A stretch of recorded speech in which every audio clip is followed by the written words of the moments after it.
On a summer afternoon in 2021, 17-year-old girl, Lena Hartley, vanished without a trace in the Sequoia Forest, right on one of the safest and most crowded tourist trails in the park. For years, every possible theory was put forward. She was attacked by a wild animal, slipped into a mountain crevice, or simply got lost and succumbed to exhaustion. But then, in the 5th year since her disappearance, a woman with no identification and no memory appeared hundreds of miles away, bearing marks on her body that made even seasoned investigators shudder. What they gradually uncovered afterward revealed that Lena was not just the victim of a single isolated disappearance, but a piece of a much larger shadow operating beneath the canopy of America's forests. What did she go through during those 5 years? Who dragged her into the darkness of Sequoia? And most importantly, what is still happening out there? You'll find out in this video. Enjoy. Some names and details in the story have been changed to protect identities and privacy. Not all images are from the actual scene. Before we dive into the story, don't forget to subscribe to the channel and hit the notification bell so you don't miss the latest cases. A summer afternoon in Sequoia National Park always carries a beauty that makes it hard for people to believe danger could lurk just behind those giant trees.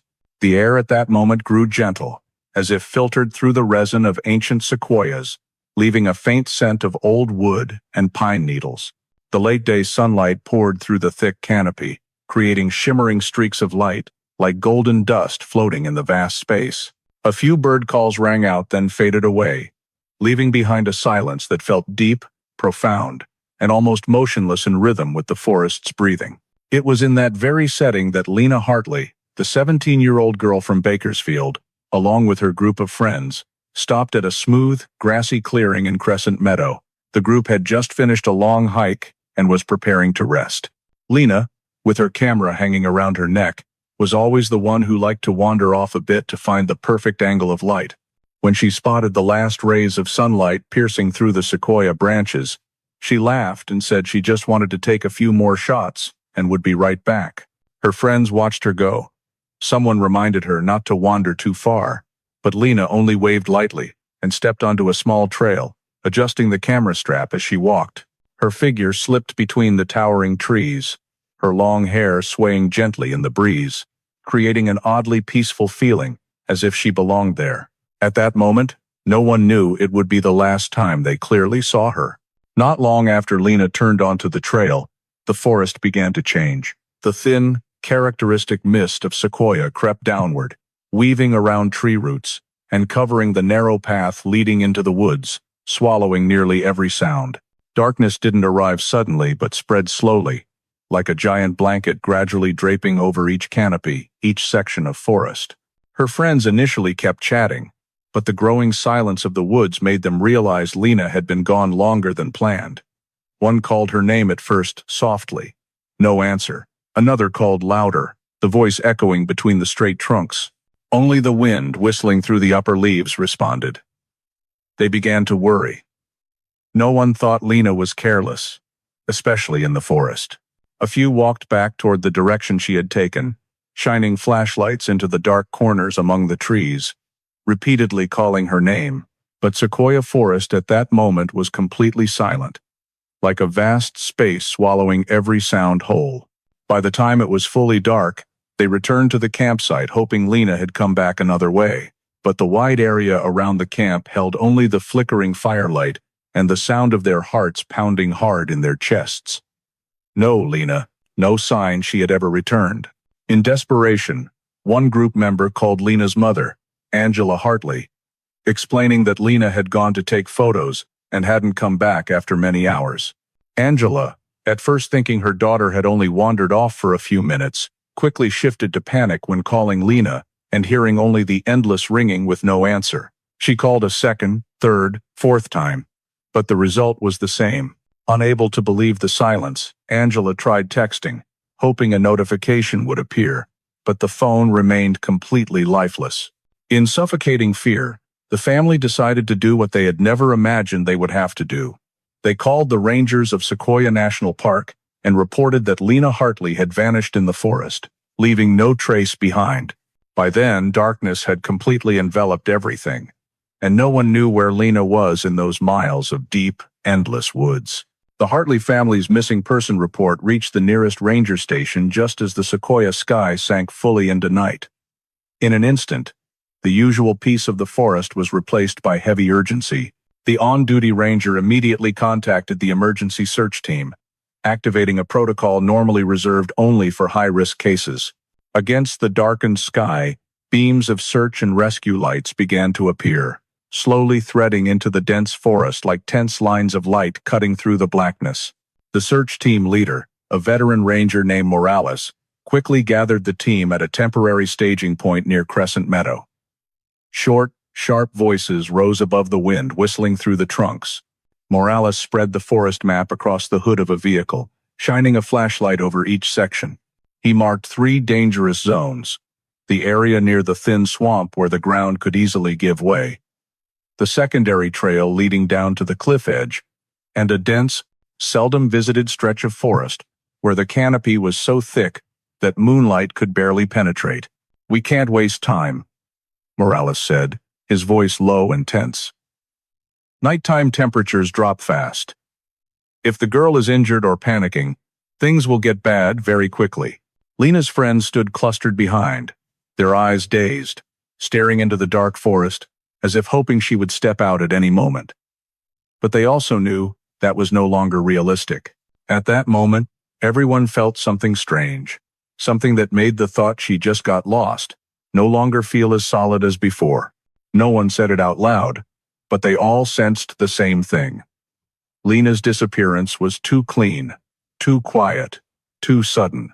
The search team split into 3 groups, each with 3 to 4 people, equipped with high-powered flashlights, radios, and markers for retracing their path. Check-in calls crackled over the static of the radios as they stepped into the woods. Every human sound, footsteps, dry leaves crunching, felt out of place in the vast space swallowed by night. Flashlights swept across patches of darkness, white beams slicing through the rough wood, etching the ancient bark like old scars. Sequoia Forest at night has its own way of making humans feel small and fragile. Trees so massive that 4 people couldn't wrap their arms around them stood motionless. Yet that very stillness created the feeling that they were standing guard over something or hiding something. The search began calling Lena's name. Their voices spread out, echoing off the thick layers of trees, but no reply ever came. They called again and again, voices growing louder each time, but the forest only answered with wind moving through the leaves and branches creaking against one another in a chilling way. Morales, leading the first group, signaled to stop when his flashlight swept across a small clearing. Nothing unusual, just the usual thick layer of decayed leaves covering the ground. No footprints, no dropped items, no skid marks, nothing. "No sign she ever passed through here," Morales said into the radio, his voice clearly frustrated. "It's like she vanished into thin air." The second group swept the area near the swamp. They looked for soft spots where the ground might give way, places that could hold footprints. The results were no better. A young ranger named Collins whispered, "If she stepped wrong here, there should at least be some mark." But the ground was completely undisturbed. No footprints. No sunken soil. No drag marks. Nothing. The third group headed toward the cliff edge, the most dangerous area. If Lena had fallen, they were certain they would have heard something or found skid marks.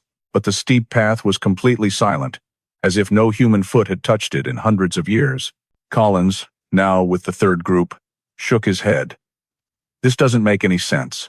A person disappearing without leaving a single trace that almost never happens in the forest."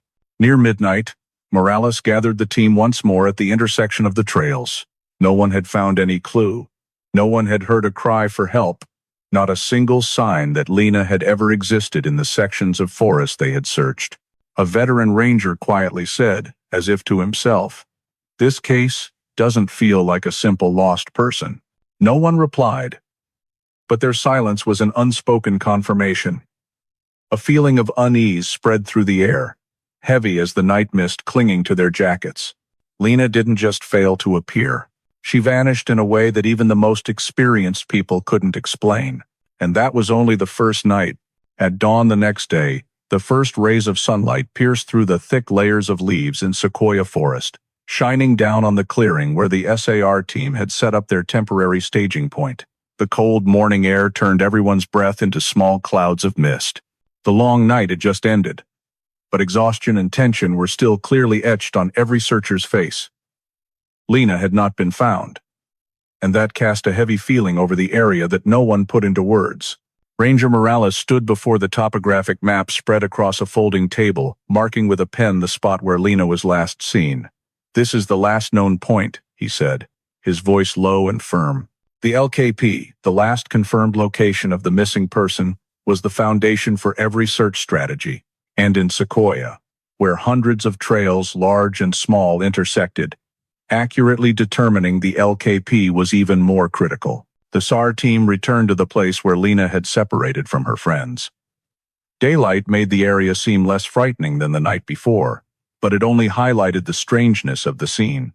The small trail that Lena had stepped onto looked normal, even rather faint, one of those lesser-used paths that rangers often post warnings about.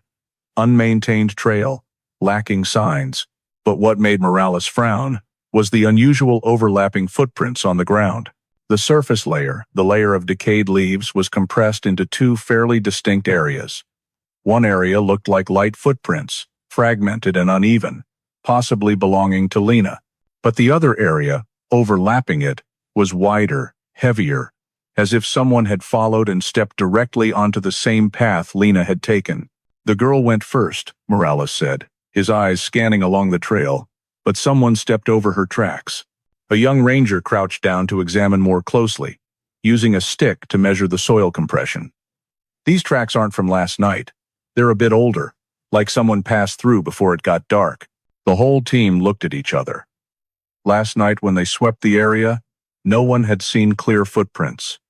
Under flashlight beams, the layer of decayed leaves might have hidden them. But now, with the sun up, the small differences stood out sharply. The moisture in the soil, the depth of the compression, the way leaves were twisted in the direction of the steps. "This isn't a trail people usually choose," Collins said, his voice tinged with confusion. "This path leads deep into the forest, no scenic views, no good photo spots. I don't understand why Lena turned onto it." Indeed, when cross-referencing the map, the trail Lena chose wasn't a logical direction for someone wanting to photograph the sunset or beautiful forest scenery. That trail led downward into a darker, denser area, with far more dangerous terrain than the main paths. And while Lena wasn't a forest expert, she also wasn't impulsive enough to randomly turn onto a direction that was hardly worth exploring. "We need to know why she turned left instead of going straight," Morales said. They bent down to the ground, straining their eyes for signs that Lena had stopped, turned around, or changed direction, but there was nothing. No clear footprints, no broken branches, no displaced rocks, no cigarette butts, bottle caps, or any small items that usually get dropped when someone panics. Just the forest, silent, dense, and unnaturally clean. Another ranger who had been doing search work for more than 20 years whispered, "If she panicked or ran, I think we'd see something. Anything at all. But here, there's nothing." That was true in the most literal sense. Nothing. The ground was almost flat, undisturbed. Branches remained intact. There were no signs that Lena had braced her hand against a tree trunk for balance. So the only thing the scene told them was one sentence. Lena had walked in here calmly.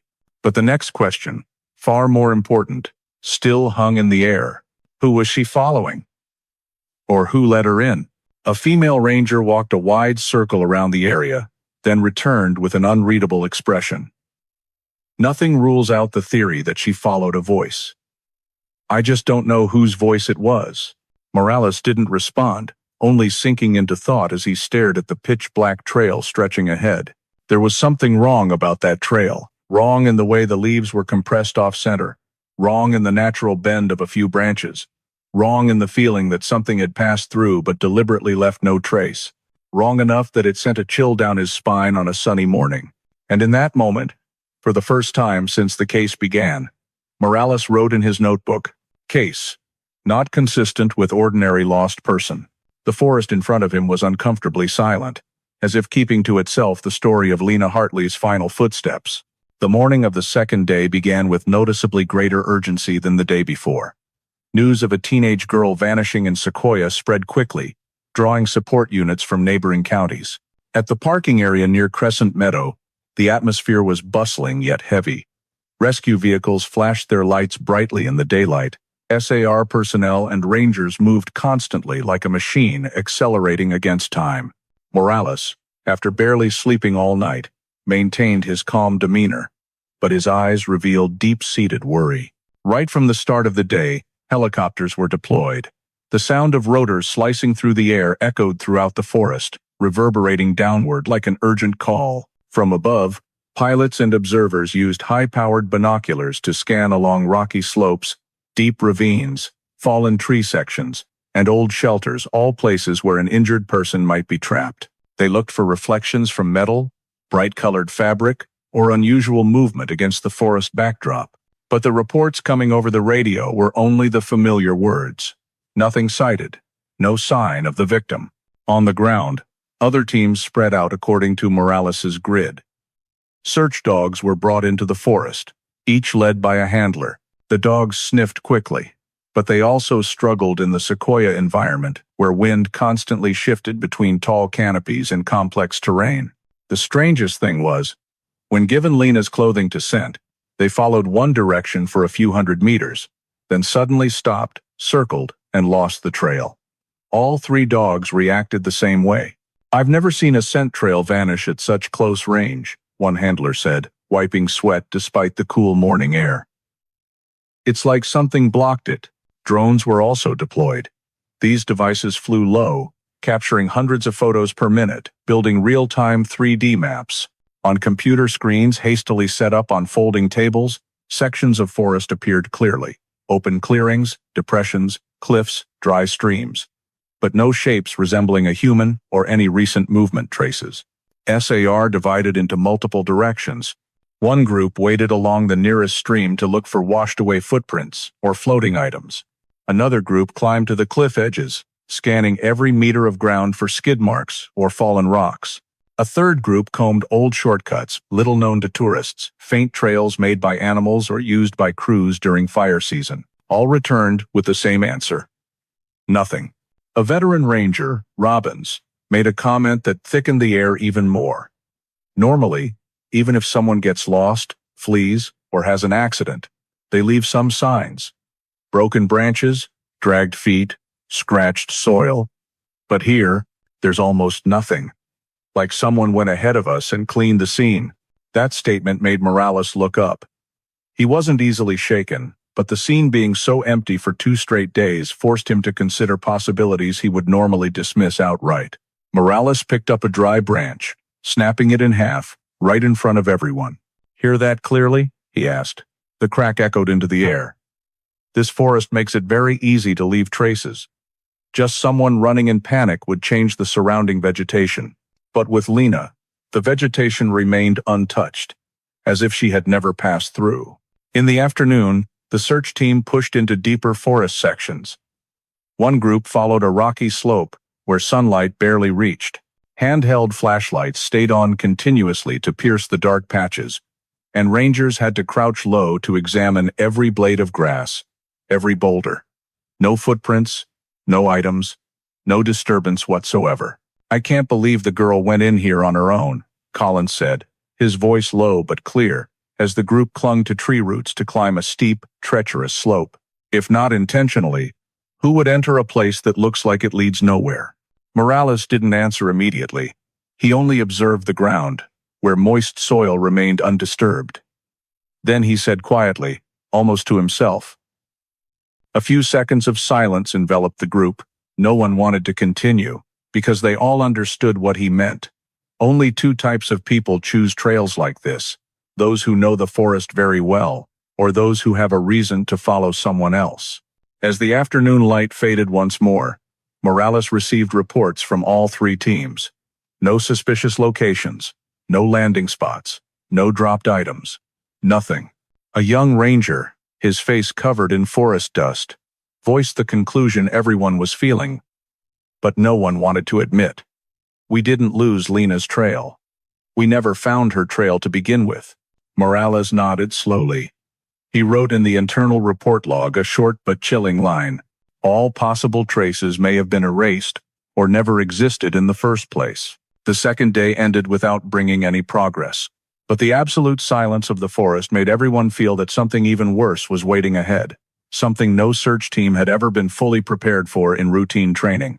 On the morning of the third day, as the SAR team and rangers prepared to continue sweeping deeper into the forest, Morales received word that a few tourists wanted to provide information.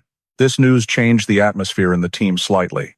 After 2 days filled only with meaningless empty spaces, any statement, no matter how fragile, could become the thread connecting the investigators to Lena. However, Morales knew well. Witness statements in national forests are often mixed with vagueness. No one sees clearly, no one remembers exact times, and sometimes memory is distorted by long distances under harsh sunlight. But he still had to listen and hope. The first person was a middle-aged tourist named Campbell, an amateur photographer who had come alone to Sequoia to shoot sunsets. He had a sincere attitude, though his voice still hesitated when recounting what he thought he had seen. Campbell said that on the afternoon Lena vanished, he passed an intersection between two narrow trails and saw a young girl standing next to a strange man. The girl was unfolding a map, and the man was pointing toward a direction deep in the forest. "I remember the girl had long brown hair, tied neatly back," Campbell said, trying to visualize it again. "I'm not sure, but I had the feeling she wasn't completely comfortable with that man. Like, she was listening, but didn't want to." Her face was turned toward the old path, while he kept pointing in the opposite direction. Morales asked, "Did you hear them talking?" "No. I was about 30 meters away from them. I just glanced over, but the way the girl stood, like someone who was hesitating, and the man was very insistent." Ranger Collins noted it immediately. Contact between the victim and a strange man, something that matched the sense that Lena had gone down an illogical path without signs of panic. Perhaps she had followed someone. The second witnesses were an elderly couple, Mr. and Mrs. Seymour, staying at a cabin near Morro Rock. Mrs. Seymour was sensitive and quite certain when mentioning the sound she had heard that afternoon. "We were sitting on the cabin porch," she recounted, "when we heard a short scream. Just one. It wasn't a loud or continuous yell. Just a muffled, brief sound. Like someone taken by surprise." "Surprise of what kind?" Morales asked. "I don't know. Not like someone panicking and fleeing. It sounded like the voice of a person startled by something very close to them." Mr. Seymour nodded slowly, as if trying to confirm it with his own memory. "We thought someone had tripped or gotten scared by an animal, but when we heard about the missing girl, we realized it was really strange." Morales asked again, "Where did that scream come from?" Mrs. Seymour pointed on the map to an area about a quarter mile from where Lena had separated from her friends, near the section of trail the search team had marked as not a direction a normal person would choose.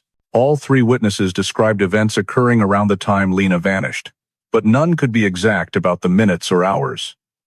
In the forest, the sun sets quickly, and people easily lose track of time. However, what caught Morales' attention was not the precision, but the overlap. All three mentioned an external factor beyond Lena, a other person, or a sound suggesting the presence of a second individual. As Campbell left, he turned back and said very quietly, as if he himself was afraid his memory might deceive him, "I don't know if that man was involved, but I clearly remember the girl's eyes. They were like the eyes of someone who wanted to turn back the old way but didn't know how to leave the conversation." That statement made Morales stand still for a few seconds. He had heard similar testimonies in many other cases. Victims hesitating whether to go or stay, standing near an unfamiliar person, uncertain. But in a vast place like Sequoia, that could be the starting point for a scenario completely different from the got lost theory. At the end of the day, Morales held a brief meeting with the search team. He didn't exaggerate, but his voice carried a markedly increased seriousness. All the statements are unclear, but they agree on one point. Someone else appeared near Lena. No one can confirm this is significant, but we cannot ignore it. The faces grew grim. Sequoia is always full of surprises, but rarely does a person vanish in a way that leaves nothing behind, and even rarer when witnesses describe the presence of an unidentified strange man. As darkness fell, flashlights turned on once more, shining into the same forest that had swallowed Lena more than 2 days earlier.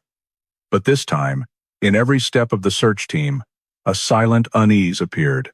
They were no longer just looking for a lost girl. They might be stepping into the footprints of 2 people or more.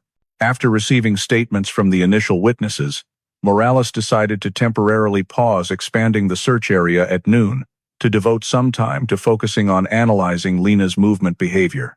Because the more he examined the scene and the vague accounts, the clearer he felt that to understand where Lena had gone, they first had to understand why she chose that unusual direction. And the answer couldn't be found just by looking at the ground.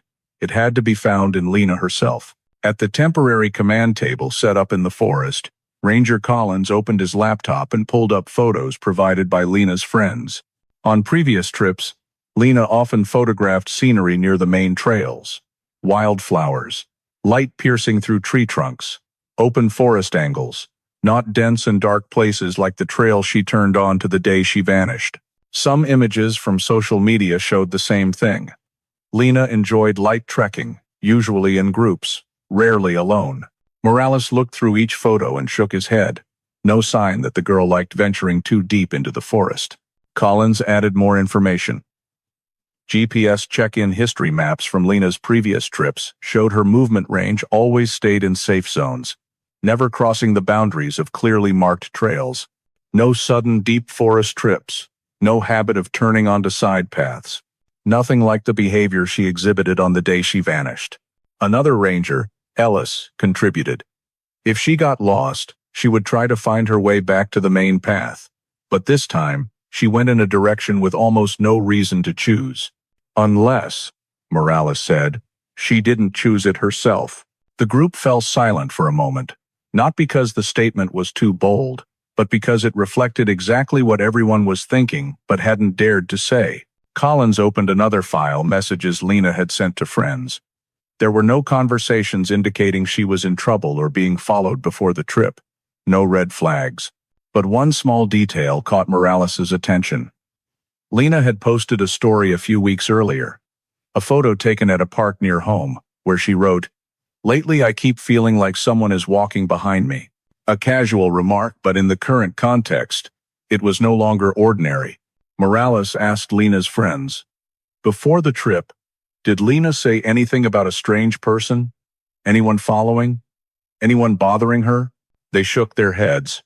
But then one girl in the group, her face tense as if trying to remember something, said, "About a week before the trip, Lena told me that near school there was a man who stared at her a bit too long. But she also said it was probably nothing. A small piece, but when placed next to everything the search team had seen over the past 2 days, it was no longer mere coincidence." Morales began drawing a diagram on the board. Lena almost always stayed on main paths. No habit of separating from the group saying. Never entered dense forest areas. No advanced wilderness survival experience. A equals is greater than. Her behavior on the day she vanished was markedly unusual. Ellis leaned over the map, pointing to the section of trail Lena had turned onto. This direction only has 2 reasons for someone to enter. 1. They know the way well. 2. Someone is leading them. No one in the group thought Lena belonged to the first category. And the second hypothesis, though frightening, was starting to fit better with all the data they had. Morales summarized, "We need to seriously consider the possibility that the girl followed someone, or was lured. There's no longer enough evidence to say this is a simple case of getting lost." But Ranger Robbins added one important thing. There's also the possibility she followed a call for help. Not necessarily someone she knew, just someone convincing enough or who made her think they needed help. Morales knew that. All it would take was a small reason. Someone asking to look at a map, someone saying there was a better view deeper in, or someone pretending to be lost, especially since Lena was naturally kind and empathetic. But there was one thing that worried Morales the most. If Lena had truly followed someone into the forest, that person was very likely more familiar with the trails than she was. And if so, the complete disappearance of all traces would make perfect sense. He concluded, in a low voice, that the whole team could clearly sense the unease beneath the calm. We are no longer searching for a lost person. We are searching for two overlapping paths, the path of Lena and the path of the person who walked ahead of her. And the most frightening thing was not where Lena had gone, who was walking in front. That same afternoon, as the sun began to sink lower behind the granite cliffs, the SAR team continued expanding the search area in the direction that Morales and Collins suspected Lena might have followed someone else. This was a thicker, denser section of forest, and most importantly, the least visited by people. The small trail segments almost vanished under the layer of decayed leaves, leaving only faint animal paths. Team 3, consisting of Collins, Ellis, and 2 other rangers, followed a steep downward path where the soil was damp and the air carried a strong scent of tree resin. They stayed silent, highly focused, because any small sound could lead to a clue. Then Collins was the first to spot something strange. He stopped, raised his hand to signal the group, then crouched down to the ground. "Look at this," he said, his voice lowered to almost a whisper. Beneath the thick layer of pine needles was a long scratch, about 3 meters long, running diagonally across the trail. It wasn't deep or obvious, but it wasn't natural. On closer inspection, the soil underneath had been dragged into a thin groove, the kind of groove that only appears when something is dragged across soft ground. Morales was called over. He knelt down and lightly touched the edge of the groove with his fingertip. The soil was still moist, meaning the mark had formed that day or the day before. Not an animal drag mark, he concluded. No fur, no claw marks, no scat, and no soil disturbed in a digging pattern. Collins nodded. If it were deer, bear, or mountain lion, the edges of the groove would be more torn up. This, Morales said slowly, looks human. A younger ranger swallowed hard. You mean, someone was dragged? No one answered right away. But the silence of the forest at that moment made the question echo even more chillingly. In missing person cases in national parks, a long drag mark like this was never a good sign. The group continued following the drag mark, trying to keep it in sight even though it sometimes faded under grass or was interrupted by roots or small rocks. But every few meters they found another section shallower or shorter, as if whatever was being dragged had touched the ground, been lifted, then touched down again. Lena didn't walk in here on her own, Collins said aloud, for the first time voicing what everyone felt deeply. Ellis walked a bit ahead of the team, shining his flashlight into an area of heavily flattened grass.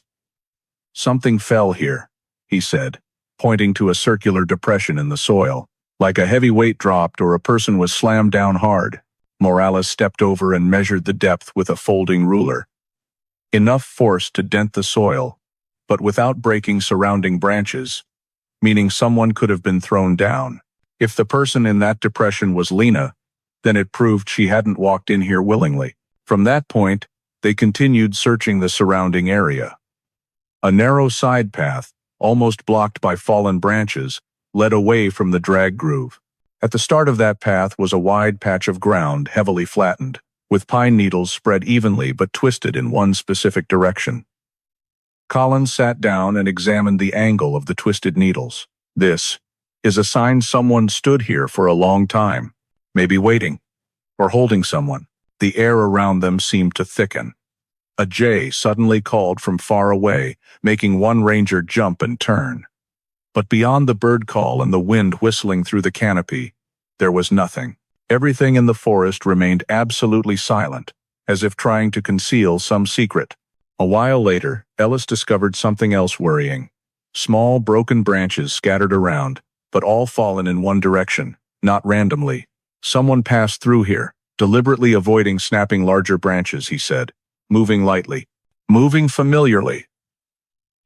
Not a panicked victim, Collins sighed, unable to hide his unease. This person knows how to move in the forest. Not a tourist. Morales stood up straight and looked down the dark trail. The feeling inside him was clearer than ever. This was not a place Lena had entered on her own, and certainly not a place a 17-year-old girl could reach this deep by herself. All the signs pointed to the same conclusion, even without direct evidence. The presence of a second person, someone who made Lena change her direction in a way that didn't fit her habits. This disappearance, Morales said, his voice so low it almost blended with the wind, has had a human element from the very beginning. No one argued, no one doubted, because for the first time since Lena vanished, they had found clear signs that she hadn't left this area alone, and possibly hadn't left it willingly at all. This wasn't a case of getting lost. Not an accident. Not a wrong turn. This was something else. Something that Sequoia Forest had tried to keep hidden for the past 2 days, and now was only revealing through faint traces but enough to send chills down everyone's spine. Immediately after discovering the unusual signs, the faint long drag marks, heavily dented soil, and clear evidence of a second person's involvement, Morales decided to expand the search area in an entirely new direction. Instead of continuing to sweep popular trails and familiar routes, he directed the SAR team into a much denser section where the forest almost formed a natural dome. Sunlight barely penetrated, and official topographic maps only noted it sparsely. "We're going to look for whatever someone deliberately tried to hide," Morales said, his voice calm but sharp. "What we've seen isn't random." The drone team was deployed first. The compact devices, equipped with thermal and infrared cameras, slipped through the narrow spaces between the giant sequoia branches. From the monitoring screen set up on a folding table, Ranger Collins piloted the drone deeper into the forest that was hard for humans to reach. The transmitted images were sharp. Dark blocks of tree trunks, cool-colored patches, indicating the characteristic dampness of forest soil. Just 10 minutes later, the drone detected something strange. "Wait, there's something there," Collins said, pointing his finger at the screen. The drone was hovering over an area where the canopy intertwined like clasped fingers. But beneath the leaves, the infrared camera picked up a shape that didn't belong to nature. It was a flat surface, square or rectangular, hard to tell. Something structured, not rock or soil. Morales frowned. "Zoom in." Collins increased the magnification. Beneath the thick canopy, hidden behind decayed pine needles and broken branches, was an old corrugated metal roof. It was covered in a pale green layer of moss, blending into the dark tones of the forest so well that without the infrared camera, no one would certainly have spotted it. Corrugated metal doesn't grow here on its own. It belonged to a structure something once built and then abandoned. The drone panned to the right. Weak light from the camera illuminated a narrow path, apparently a side trail, running diagonally down the slope. But what was more notable, that path was blocked by a fallen tree trunk, placed horizontally in a way that was not natural. The tree trunk hadn't fallen randomly. It was placed exactly there, in exactly that direction, like a form of camouflage. Collins muttered. Someone deliberately concealed the entrance. Morales stood still, his hands clenched. "A cabin?" Ellis nodded. "Or a shelter. Years ago there were a few reports of homeless people living deep in the forest. But this kind of camouflage isn't that." The whole team looked at each other in silence. The cabin wasn't marked on any map, hadn't appeared in recent forest surveys, and was hidden too carefully. This suggested it might be a place someone didn't want discovered. Morales ordered, "Send an approach team." 2 groups of rangers set out, circling in the direction the drone had flown earlier. When they arrived, they had to use machetes and sticks to clear the thick brush covering the entrance. And when they saw the fallen trunk, they knew immediately. This had been placed here, not naturally toppled. The entire length of the trunk lay parallel to the edge of the side trail, in the perfect position to block any view of footsteps heading down. Morales touched the bark and examined the cut at the roots.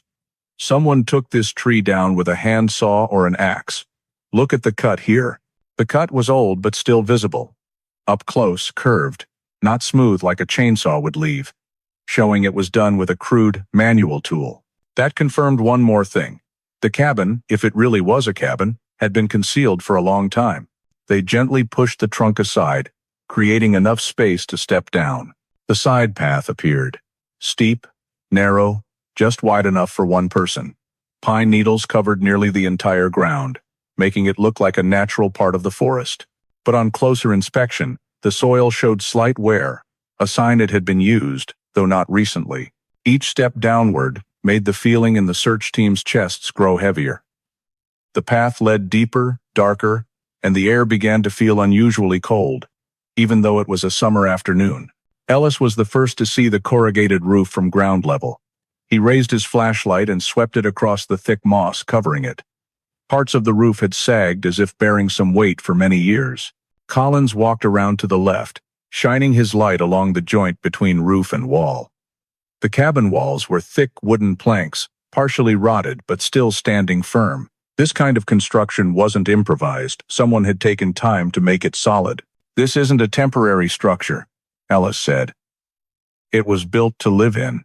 Morales knelt near the edge of the roof, using gloved hands to brush away the leaves. Part of an old chimney emerged, sealed with rocks and dirt. There was no doubt left. This had once been a real cabin. In fact, a purposeful shelter. A younger ranger standing nearby lowered his voice to almost a whisper. If someone brought Lena here, this would be the most logical place to keep her without anyone finding out. Morales didn't refute it. He just stood quietly for a moment, letting himself feel the thick silence around the cabin. A silence that didn't belong to nature, but to a place where humans had lived for a long time and extremely discreetly. "Log the location," he said, his voice turning sharp and cold again. "Tomorrow we enter the cabin. Tonight, no one goes inside." Not because the cabin was too dark or dangerous, but because every sign around it clearly said one thing. If Lena had ever been here, someone had led the way. And that concealed cabin wasn't just a shelter. It was the first, clearest key, pulling the story away from the got lost theory. The next morning, while early mist still clung to the giant sequoia leaves, the SAR team gathered again around the mysterious cabin they had just discovered. Morales allowed a thorough search of the surrounding area before entering the cabin. His reasoning was clear. Anything outside, if it existed, was most likely to connect directly to Lena or to the person who brought her here. The atmosphere was unusually heavy. No one said it aloud, but everyone understood. Finding the cabin was no longer random. The cabin was carefully hidden. The entrance was camouflaged, and its location too deep, too secluded made the lost victim hypothesis no longer reasonable. Collins and Ellis led the outer perimeter sweep. They started with a spiral pattern, moving outward from the cabin meter by meter, using probing sticks, flashlights, and even rods to measure soil compression.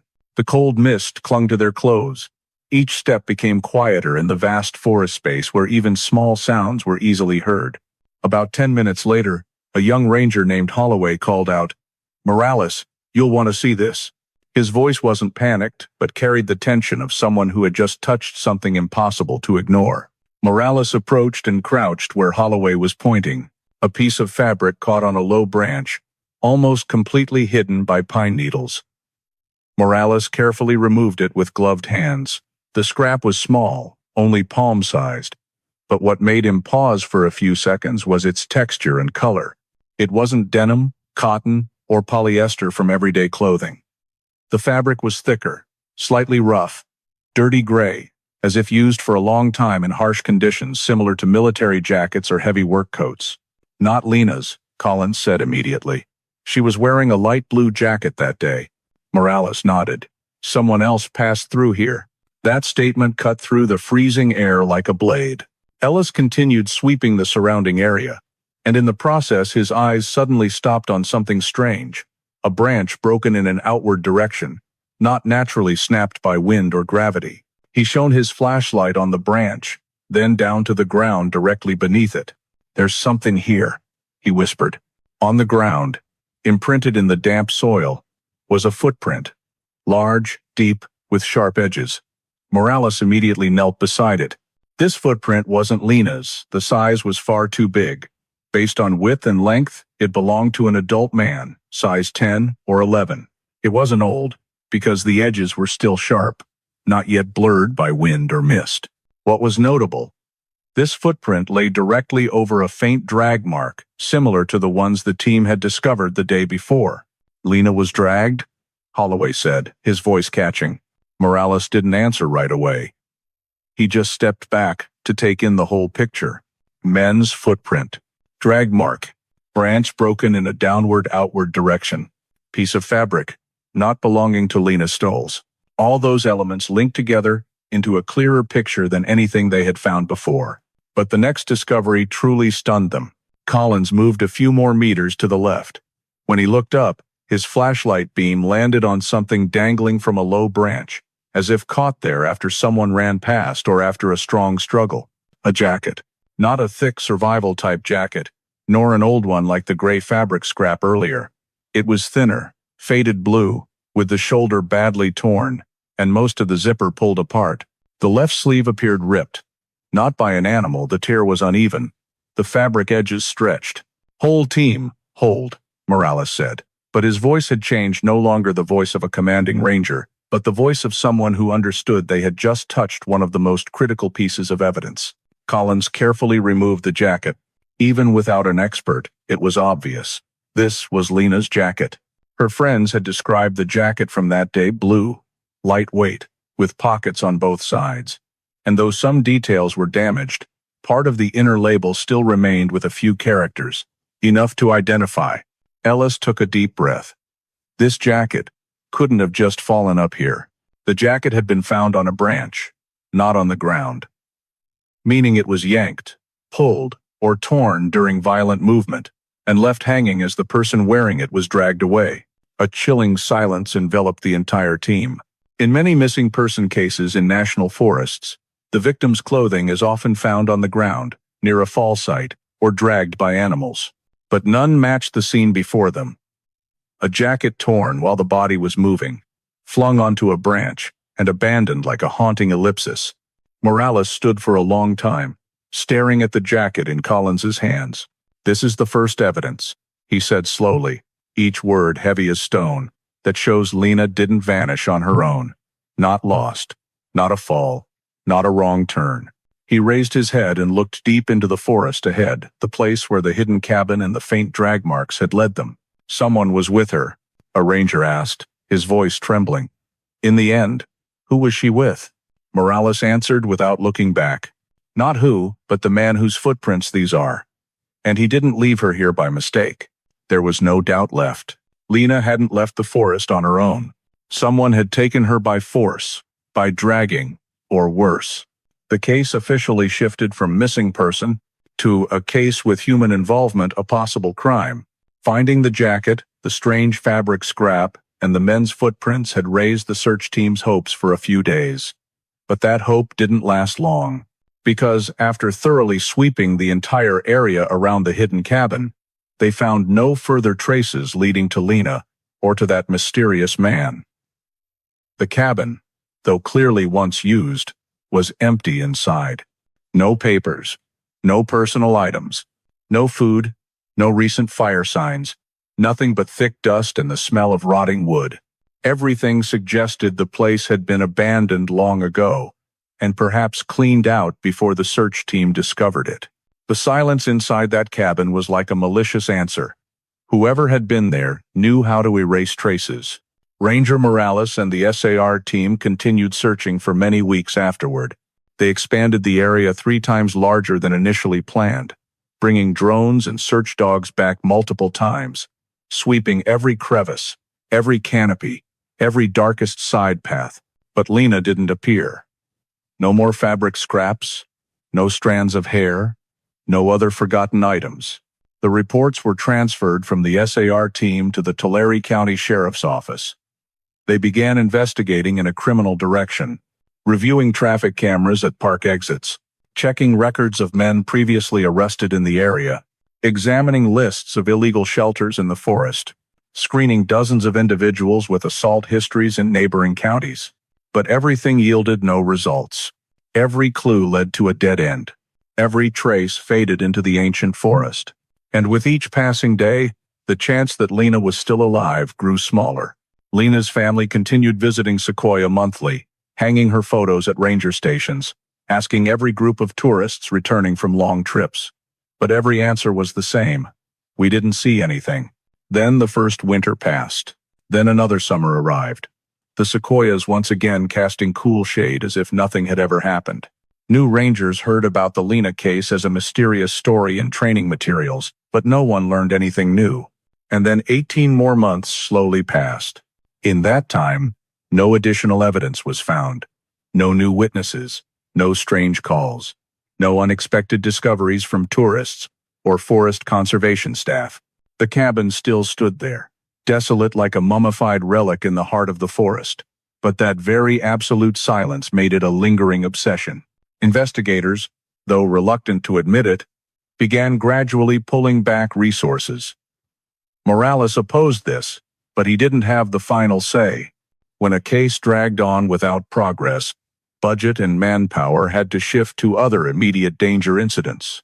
The Tulare County Sheriff's Office officially moved the Lena Hartley case to the cold case list. The group of frozen files only reopened with new evidence or a breakthrough confession. That decision was recorded in internal minutes with dry wording. No further leads. No identified suspect. No additional physical evidence. Transfer file to suspended investigation status. But for those who had once stood in Sequoia Forest, seen Lena's torn jacket hanging from the branch, seen the deep men's footprints in the soil, and seen the carefully concealed cabin like an empty trap, calling this a frozen file felt like covering smoldering embers with a layer of snow that had never fully gone out. Morales especially couldn't accept that silence. Over the 18 months, he occasionally returned to the forest alone, without the SAR team, without reports. He went to the hidden cabin, stood for long moments in the darkness, observing every small change in the soil and leaves, as if hoping the forest would give him an answer.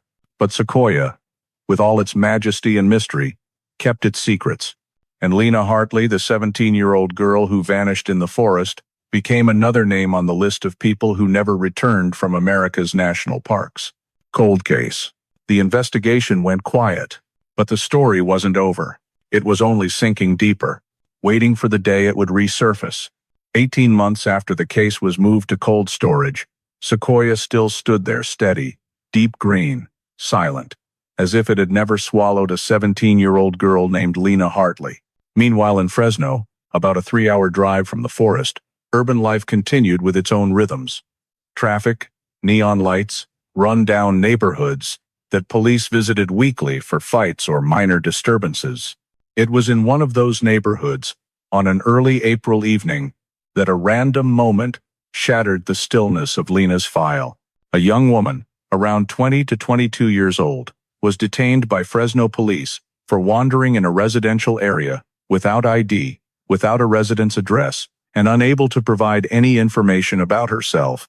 She sat on a metal chair in the simple interrogation room, white light shining down on pale skin, and a face smudged with road dust. She called herself Ava Carson, but when asked for her date of birth, address, or parents' names, she only shook her head and looked down at the table, as if those questions belonged to a foreign language. Where were you sleeping? Don't remember. How did you get to Fresno? I don't know. Was anyone with you? Ava spoke very little, and each answer seemed pulled from someone unsure of who they were. When police took her fingerprints as routine procedure, they only expected to find minor records, runaway, missing person report, or a mental health support case. No one was prepared for what appeared minutes later. System alert, match, found. Name, Lena Hartley. Status, missing Sequoia National Park. The entire room fell completely silent. A young officer, the first to look at the screen, whispered, "No way. It can't be a coincidence." Just minutes later, the report was forwarded to the Tulare County Sheriff's Office. Morales, the one who had never let go of the Lena case even after it was frozen, was called immediately. When he heard the words, "We have a fingerprint match with the Lena file," he stood up abruptly, his chair crashing to the floor behind him. Morales drove to Fresno that same night, his heart pounding as if his body knew something important was waiting ahead. He had imagined countless scenarios for Lena, but never that a homeless young woman detained in a Fresno police station would have fingerprints matching the girl who vanished in the forest nearly 2 years earlier. When Morales entered the interrogation room, Ava Carson looked at him for only a second before immediately averting her eyes. She sat huddled, hands clasped tightly together, like someone trying to hold on to the last bit of warmth left in herself. Morales sat down and gently opened the file on the table. "Do you know why you're here?" Ava didn't answer. "Your name isn't Ava Carson. Ava shifted slightly, shrinking back a little. A small reaction, but enough for Morales to notice she was listening to every word. "Your fingerprints," Morales said, his voice low but not threatening, "match perfectly with a girl named Lena Hartley, missing from Sequoia National Park." Ava looked up. Unlike the reaction one might expect, shock, confusion, or recognition, her eyes remained vacant, not emotionless, but as if covered by a thin veil, with an unreachable distance between her and the world. "I don't know who Lena is." That statement, calm yet desperate, struck Morales directly. "Are you sure?" "Sure." Morales placed a photo of Lena at 17 in front of her. Ava looked down at the picture. Her eyes didn't light up or tremble. There was no sign of recognition. But at the same time, it wasn't deliberate denial. It was the gaze of someone unable to connect the image in front of her with anything in her memory. Ava lightly touched the photo, then pulled her hand back quickly as if burned. "I don't know her." Morales exchanged glances with the Fresno officer standing in the room. A clear truth had emerged. Though the body in front of them belonged to Lena, the mind belonged to someone else, or to a place they couldn't yet understand. "You don't remember anything at all?" Morales asked one last time. Ava shook her head. This time, her lips trembled slightly. "I only know I'm not Lena."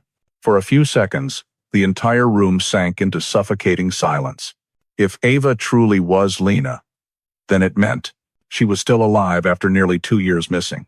She had left Sequoia without anyone knowing. And most importantly, something had happened that made her no longer know who she was. Morales looked at Ava for a long time before speaking slowly, each word placed heavily on the table. "Ava, whether you remember or not, you are the first survivor of the Lena Hartley missing person case." The girl lowered her head, her shoulders shaking slightly. Not because she believed it, but because that statement, whether true or false, awakened something deep inside her, something she herself didn't know how to name. Behind the interrogation room door, no one from the Fresno or Tulare teams realized they had just opened a new chapter in a case they thought was long dead. A chapter where everything would revolve around the most terrifying question: if Ava is Lena, then who turned her into someone else? Ava Carson or Lena Hartley? If the fingerprint system wasn't mistaken, was transferred to the Fresno County Forensics Center that same night. Morales personally oversaw the entire process, standing outside the examination room with arms crossed over his chest, face tense but eyes never leaving the glass door for a second. He knew the truth wouldn't come from the girl's memories. Those memories had been broken or covered, but from her body, which always recorded what the mind wanted to forget.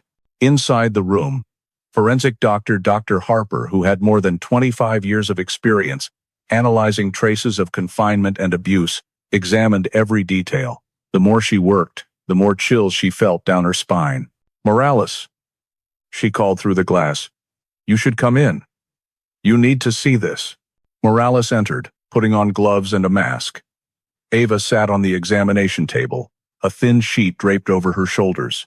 The white lights reflected off her pale skin, pale in a way not from a homeless person wandering for a few weeks, but from someone deprived of sufficient light for a long time. Harper pointed to Ava's arm. "Do you see? Her skin has uneven pigmentation. This is a sign of someone living in a severely light-deprived environment, like an underground structure, a sealed cabin, or a wooden house without windows." Morales nodded slowly. This matched terrifyingly well with the mysterious cabin in the forest. Harper continued examining the shoulder blades, spine, wrists, and ankles. These areas made her frown the most. "Here," she said, pointing to Ava's wrist. Morales stepped closer and leaned in. On the wrists and ankles were faint scars, darker than the surrounding skin, about 1 to 2 centimeters long. Not new wounds, they had healed many months ago, even over a year. But their shape was very clear. Scars from restraints, not rope but fabric straps, nylon cords, or flat ties. The scars were horizontal, parallel, and of varying depths, indicating changing pressure over time, as if the person restrained had struggled hard or thrashed at certain points. Morales stood up straight, his face darkening. She was restrained for a long time. Harper continued. Based on the scar age, I estimate at least several months. Ava sat still, eyes fixed on an indefinite point. She heard every word, but it seemed those details touched a locked area of memory, making her tense up without knowing why. Harper moved to examining the hair. She pulled out a few strands and placed them under the analysis microscope. "Guess what?" she said, her voice low. Morales looked at the soil particles stuck to the hair, very little, but enough to recognize it wasn't from a city or urban streets. That soil contained red rock fragments, characteristic decomposed leaves, and a texture mixing damp humus with crumbled granite soil, something only found in certain areas of Sequoia. "This is forest soil," Morales said, almost affirming. "Exactly," Harper replied. "More specifically, the area east of Crescent Meadow where your team found the cabin." Morales felt his chest tighten. Everything was pulling the pieces into place. The concealed cabin, the men's footprints, the torn jacket, the drag marks, and now, forest soil in Ava's hair. But the most terrifying part of the examination was yet to come. Harper used an optical light to check pupil response and nerve reflexes in Ava. When the light flashed into her eyes, Ava jerked strongly in an abnormal way, like someone who had experienced intense stimulation or been conditioned. "She has a panic response to sudden stimuli," Harper said. "This is common in people confined for long periods or living under control." Morales asked, "Does she show signs of psychological trauma?" Harper sighed. "More than that." She pointed to the area behind Ava's ear. Under the hair was a small patch of slightly discolored skin, very minor, but easily noticeable to an expert. "This skin area was once covered with adhesive tape for a long time," Harper said. "Possibly to cover a wound, or to secure a device." "Device?" Morales frowned. "Pressure headphones, sound-blocking earplugs, or a noise interference device." Morales took a step back. "You're saying someone deliberately isolated her from sound?" Harper nodded. "This is used to erase memories or degrade cognition over time. It's not common, but it has appeared in a few prolonged confinement cases." Ava was trembling slightly now, hands gripping the edge of the sheet tightly. Fragmented images flashed through her mind. Darkness, the smell of rotting wood, a metallic clinking sound, a gloved hand dragging something across the ground. But each time she tried to remember, those images vanished, as if erased right before her eyes. Harper concluded the examination with a serious tone. This girl didn't just lose her memory. She was subjected to memory erasure, deliberate and methodical. Morales looked at Ava, the person trying to stay calm but whose eyes were filled with vague panic, as if her mind contained a massive storm buried under thick layers of soil. Harper continued. "The body history shows she was in confinement for at least 1 year, possibly longer. Initial malnutrition, then stabilized like someone kept alive under restricted conditions. And the restraint marks tightened, then loosened, then tightened again." Morales asked, "Could she have freed herself?" Harper shook her head. "No. This isn't temporary restraint. This is long-term control." The room became heavily silent. Morales slowly closed the forensic file folder, his hand trembling slightly though he tried not to show it. Ava Carson, or Lena Hartley, was not just a missing person victim.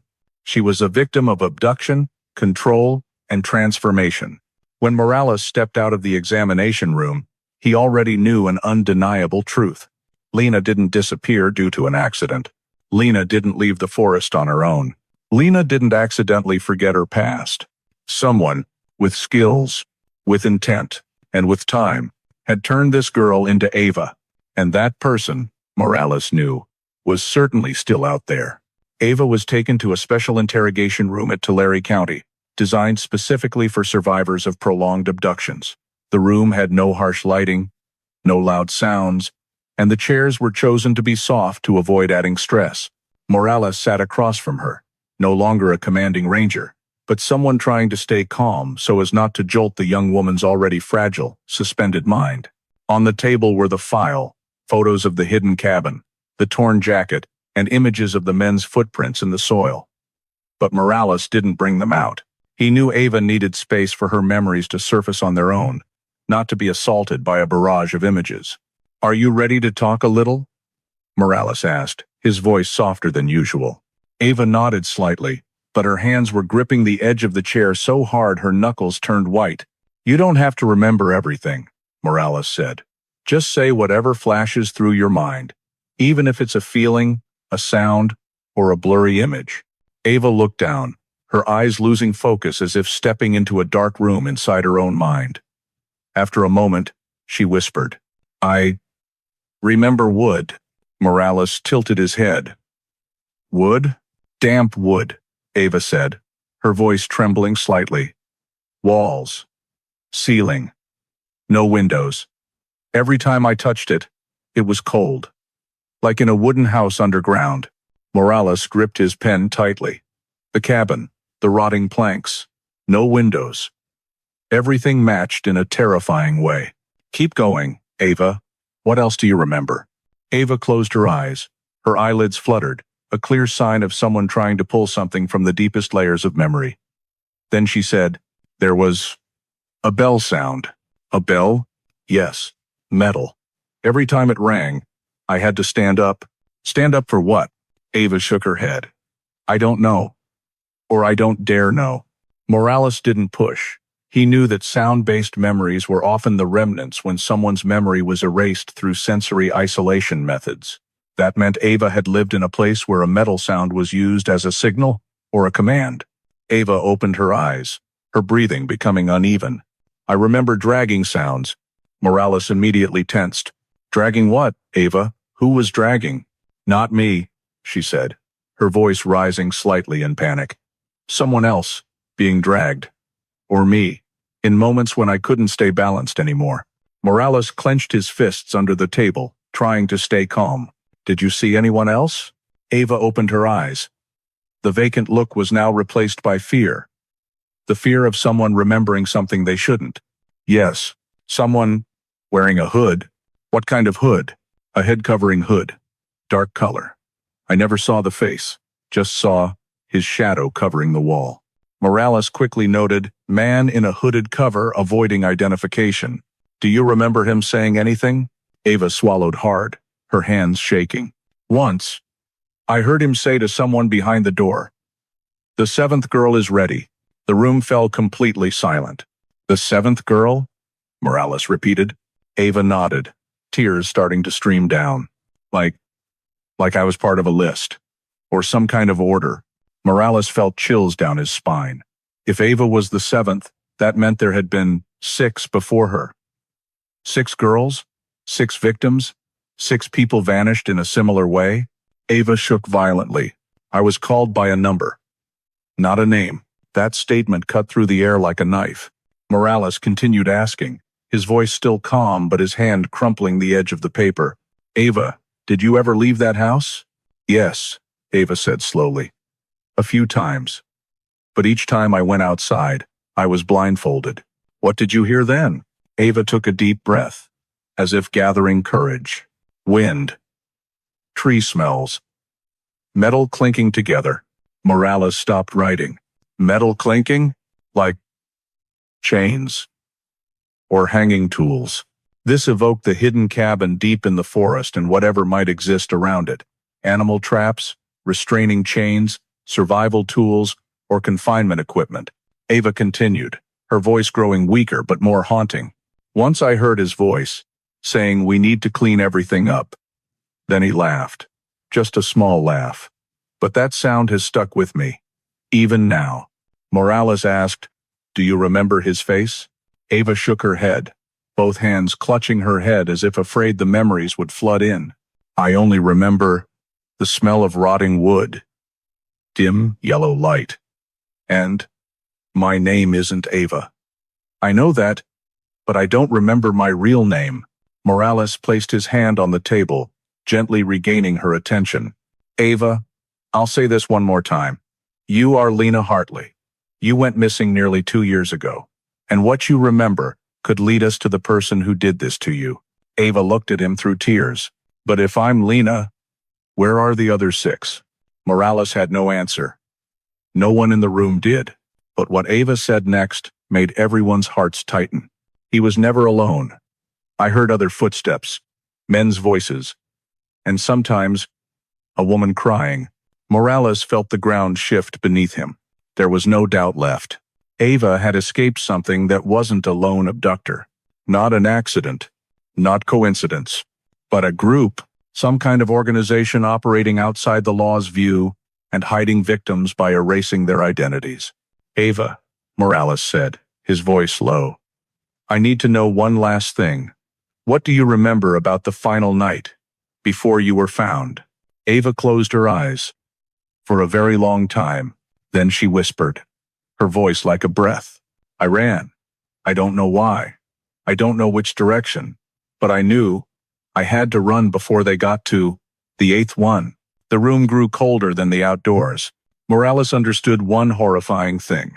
Someone was looking for the eighth one, and that group was still active. Ava, the one who escaped, was only the first piece, but her fragmented memories had opened a door no one dared imagine.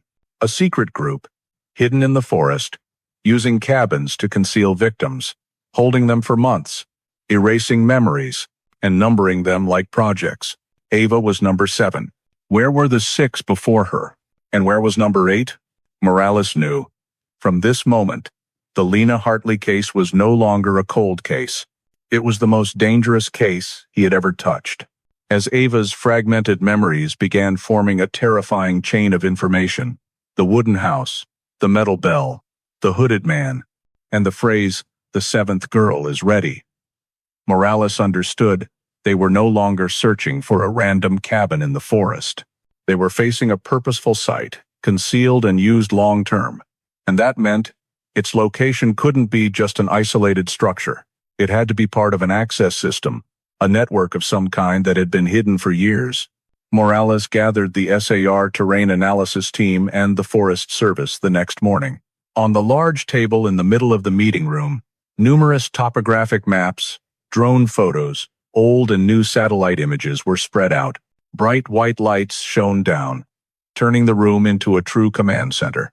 We can't just look with our eyes, Morales said, his voice low and full of determination. If that group has been operating for a while, the cabin can't be the only point. There has to be an entry gate. Collins, the one most familiar with the trail system in Sequoia, opened his laptop and pulled up a series of satellite images from the year 2019, 2 years before Lena vanished. Here, he said, pointing to a deep, dark, oval-shaped area about 1.5 miles from Crescent Meadow. This zone was once labeled as a post-burn zone during inspections after the 2018 forest fire. Post-fire? Ellis frowned. But I remember that fire that year didn't spread south. Right, Collins said. But the data back then was inaccurate. There was confusion in the satellite reports. This area looked burned, but no one confirmed it on the ground because it wasn't on the main inspection route. Morales circled the area more heavily.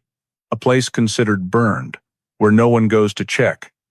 That means if someone wanted to hide something, it's the ideal spot. Ava, sitting in a corner of the room, under medical staff supervision, heard that and reacted immediately. She narrowed her eyes, as if trying to see through the screen. I know that place. The whole room stopped. Morales turned to her. Ava, what do you remember? She stood up and walked closer to the screen, her eyes straining to pierce through the pixel data. I remember when I was taken out of the cabin. I had the feeling that place was darker than normal. Not because of night, but because the canopy was so thick, no moonlight could get in. Collins zoomed in on the satellite image. The marked area had an unusually dark color not from tree shadows, but from inexplicably dense vegetation. Ava placed her hand on the screen, pointing to the center of the dark zone. I once stood somewhere near here. Morales felt a chill down his spine. Are you sure? Ava nodded, though her faint smile carried more fear than confidence. I heard sounds. Metal hanging and clinking together. Like wind blowing through something. Ellis flipped through an old topographic map from the year 2009. His eyes widened. There's a note here. Before 2010, this area had a series of metal boundary stakes, remnants of an illegal logging camp. Then it was abandoned. Morales said immediately, the metal sounds. Ava's right. The room fell silent for a few seconds. Every detail, the metal bell, the thick darkness, the area overlooked due to the mistaken fire report, was starting to connect into a logical chain. Collins pulled up satellite images from 2020 and 2021. In the corner of that dark zone, a small, empty space appeared circular, even as if the ground had been leveled by human hands. Not nature. "What's this?" Morales asked. Collins zoomed in. The circle there was too perfect. Not a fallen tree, not storm damage, but like the old foundation of a structure. Ava clutched her chest, breathing quickly. I was there. Not long. But, yes. I remember strong wind blowing through a very open place. And, she paused, pressing her lips together, as if fighting the memory. Someone said, "Don't leave footprints. Clean it up." As soon as those words fell, Collins pulled up the infrared drone layer from 3 days earlier. Everyone leaned toward the screen. Southeast of that dark zone, a very, very faint trail. To the naked eye, it looked like an animal path. But the drone, with thermal sensors, saw what humans couldn't. Low heat residue along the route, showing someone or something had moved through not long ago. Morales pointed to that trail. This is the entry gate. Ellis continued. This zone was skipped in the first search because the map noted it as post-fire. No one went in. No one said anything more right away, because everyone understood what this meant. The fire-damaged zone had never actually burned. It was unusually dense, perfect for hiding paths. It was near the concealed cabin. Ava reacted to it like a locked memory. The drone detected thermal movement traces, and the circular ground resembled the site of another structure, possibly the main cabin, the holding house, or the gathering point of the group Ava mentioned. Morales took a deep breath. The team goes in at dawn. Ava sat back down, her body curling in as if trying to hold on to her own warmth. Morales looked at her for a long time. "Ava," he said, "you've led us to the right place." She looked up, her eyes red from exhaustion. "No, not me. It's their voices, still in my head." Morales felt a cold shiver run down his spine. Tomorrow they would enter the area everyone had overlooked for the past 2 years, the blank spot on the 2019 map. A mysterious dark patch that neither nature nor people had recorded. But now they knew. It wasn't a burned forest zone. It was a concealed forest zone. And every trace showed it wasn't a random location. It was the gateway. To the hideout. To where Ava had once been held. To where the hooded shadow had once stood and said, "The seventh girl is ready." That dawn held none of the gentleness of ordinary mornings in Sequoia. Sunlight pierced through the canopy like thin, cold blades. No one on the SAR team felt at ease stepping into the area they had just identified as the blank zone, the place mistakenly thought to be fire damage from the 2018 forest fire, but actually an unusually dense stretch of forest, far gloomier than the rest. Morales led the way, with Collins and Ellis close behind, plus 4 other rangers forming a spread formation. No one spoke. They only heard the crunch of dry leaves underfoot and their own heartbeats in their chests. The blank zone had something that made people uneasy the moment they entered. Excessive silence, shadows covering every direction, and a thick air as if holding the breath of those who had passed through before. "The trail here," Collins said quietly, "isn't an animal path. People made it. Faint, even long-worn indentations from repeated footsteps. As they went 200 meters deeper, the forest suddenly opened into a small clearing, wide enough for a structure larger than the previous cabin, and Morales was the first to see it. A cabin, but not like the cabins in tourist guides or abandoned hunter shacks. This cabin looked like it wanted to disappear. The outer wood was darkened by weather. Ivy clung all over, and the entire roof was covered with dry branches and leaves, making it blend completely into the forest floor from above. Without the reanalyzed satellite images and the guidance from Ava's fragmented memories, no one could have found this place. Morales glanced at Collins. "This is the main cabin." The team stood for a few seconds to observe. No sounds, no signs anyone was inside. But the feeling that someone had lived here for a very long time still clung to them like cold mist. Everyone slowly surrounded the cabin, checking the windows all boarded from the inside. No light escaped. Morales tried the door handle. It didn't turn, but was stuck from swollen wood. A ranger used a small pry bar. The latch popped with a chilling crack. The door opened. Air from inside rushed out like the cold breath of a room sealed for years, carrying the smell of damp mold, rotting wood, and something else. An indefinable odor that made skin crawl. Morales turned on his flashlight. The beam swept across the room, and everyone froze. On the wooden table in the center was a notebook. Old cover. Worn. Dusty. And on the first page, written in slanted, bold handwriting, "Number 7 is complete." Collins inhaled so sharply it was audible. Number 7. Ava. Morales turned to the next page. Short lines. Number 1. Failure. Number 2. Did not adapt. Number 3. Escaped. Number 4. Replaced stayed. Number 5. Obedient. Number 6. Lost control. Number 7. Ready. Each line had dates erased with pencil, leaving only faint traces visible. Ellis said in horror. He numbered them. One by one, Morales said, his voice low. Each victim, they continued sweeping the flashlight around the cabin. To the left was a row of wall hooks on which 6 sets of women's clothing still hung, different sizes and colors. None belonged to Lena. None were mass-market types. Some looked like teenage clothes, some for adults. All were strangely clean, as if prepared for new wearers. On the floor, Collins discovered a small wooden box. He opened the lid. Inside were personal items. A hair clip, a cheap bracelet, an old bus ticket, a pair of earrings, missing one. Their memories, Ellis said, his voice breaking. He kept the memories of each one. Morales continued shining the light into the right corner of the cabin. Something that made him freeze.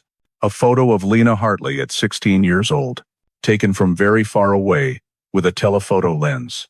She was smiling in front of her school gate. Not a family-provided photo, not a public one. Someone had been watching Lena before taking her. Collins turned to Morales, his face pale. He chose them beforehand. Not randomly, but the most terrifying thing was on the side table, where a large map was spread out. Not a tourist map. Not a topographic map. It was a modified Sequoia trail map. Some trails were crossed out, others redrawn in red ink, creating alternate routes. And especially, the entry to the blank zone, heavily outlined. The main cabin, exactly at the newly discovered location. The secondary cabin, where they had found traces earlier, marked with the symbol P2. Morales gripped the table hard. He had a system. Ellis looked closer and discovered something frightening. This map stops at the year 2022. The cabin had been abandoned since 2022. No recent signs of life. No food. No water. No ashes. The person left here in 2022, Morales said, but left everything like a manual or an empty cage, Collins said. Morales looked around the cabin once more. A room used for holding, training, controlling, a numbered list of victims, a customized map, a photo of Lena before she vanished. Number 7 is complete. Ava was number 7. 6 before her had disappeared. And this cabin wasn't the center. It was just one part of a much larger network. Morales turned toward the door, his face taut as a wire. "We haven't found the most important thing yet," he said. "What?" Collins asked. Morales pointed to the last line in the notebook, where the pencil writing was incomplete, as if erased and rewritten. Number 8. In selection. The cabin had been abandoned, but the person behind it, and the next one on the list, had not. The Lena Hartley case was no longer just a survival story. It was the door opening onto an organization existing right in the heart of America's national forests, and preparing for the 8th one.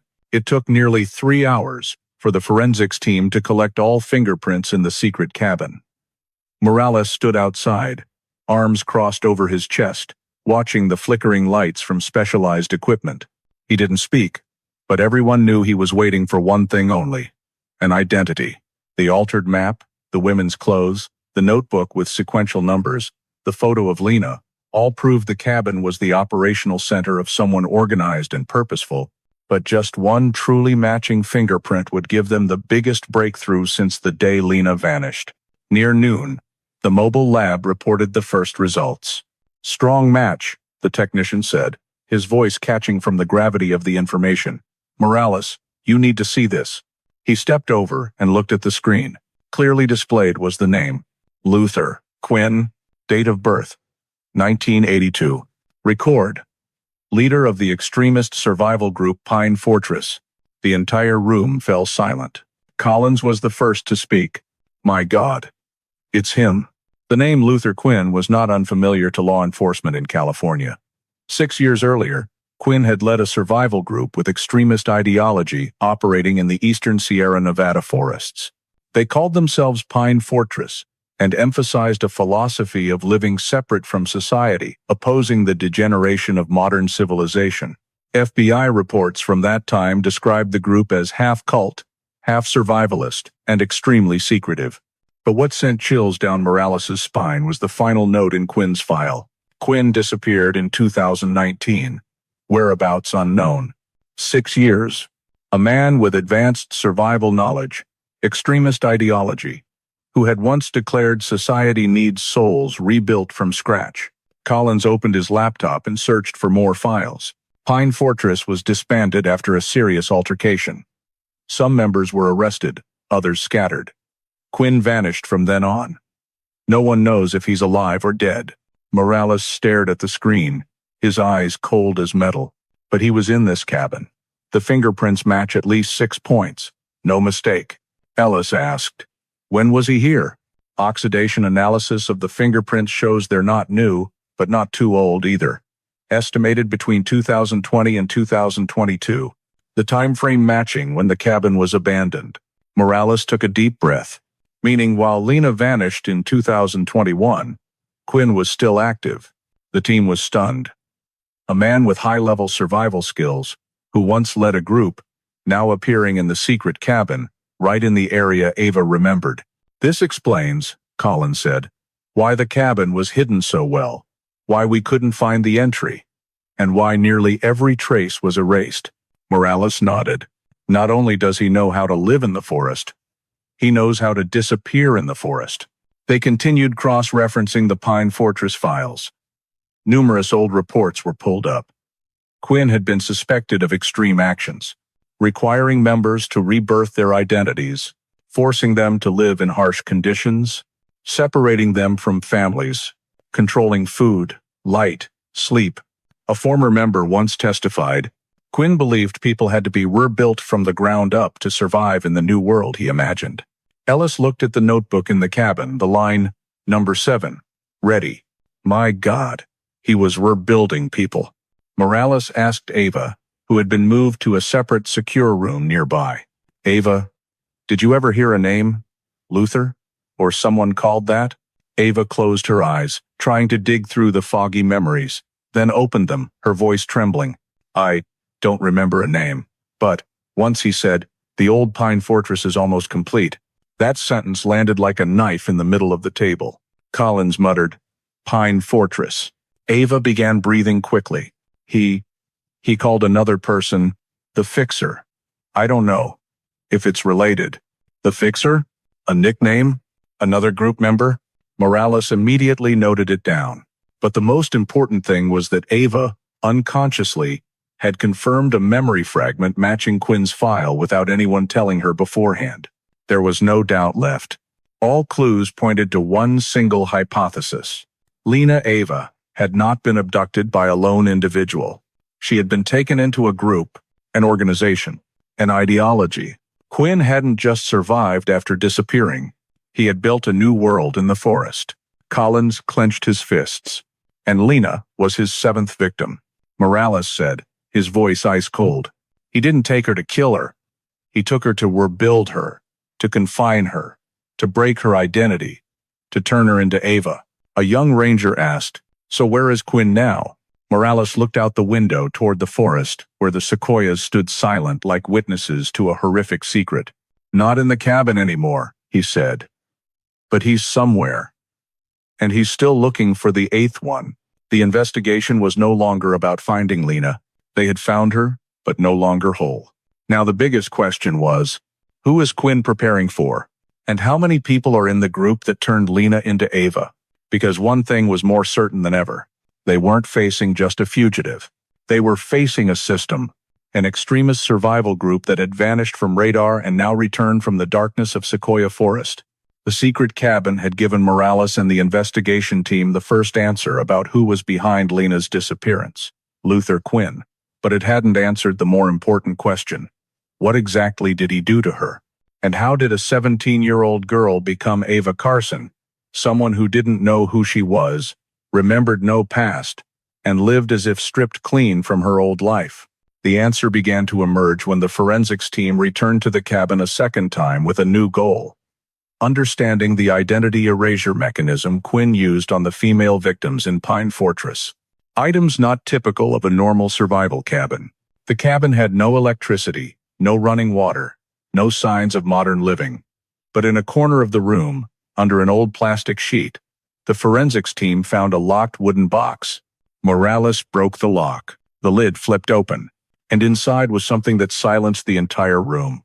Small vials of chemicals, labels faded, old sedatives in pill and liquid form, used syringes, skin-marking pens, hair-cutting scissors, a small box of herbal energy boosters, commonly used in survival training, a roll of specialized tape for blocking ears.